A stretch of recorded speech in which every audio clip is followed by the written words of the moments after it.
Un viaduc datant de 1973. À l'époque de sa construction, on se plaint déjà des ennuis futurs, pollution, bruit, laideur. 50 ans plus tard, ces mêmes écueils mènent à une nouvelle question.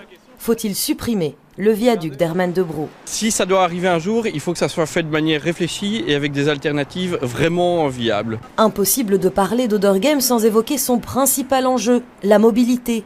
Entité champêtre, il y a à peine un demi-siècle, la commune est aujourd'hui la localité la plus traversée chaque matin et chaque soir par des milliers d'automobilistes.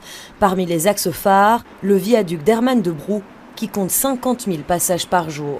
Il faut vraiment faire attention donc aux 35 000 navetteurs qui rentrent sur Bruxelles et à qui il faut absolument pouvoir proposer des alternatives parce que pour eux, évidemment, c'est vital de venir travailler sur Bruxelles et on ne peut pas leur fermer la porte comme ça. Si le viaduc devait être détruit, moi ce qui me fait très peur en tant que citoyen, c'est la mobilité. Je cauchemarde déjà en imaginant le nombre de voitures qui circulent ici au-dessus de nous, qui passeraient dans nos quartiers, qui deviendraient tout à fait invivables. Si la suppression du viaduc n'est qu'un projet à très long terme, le débat n'en reste pas moins d'actualité. En 2018, la commune a d'ailleurs réalisé un sondage selon lequel 2/3 des citoyens seraient pour, 1/3 contre ou indécis.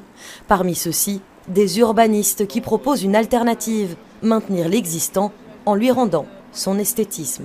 Être habillé par exemple avec du lierre ou il y a des parties qui peuvent être peintes, enfin il y a moyen de le rendre plus esthétique tout en le maintenant. Le bourgmestre empêché d'Oderghem a déclaré à plusieurs reprises vouloir transformer le viaduc en boulevard urbain.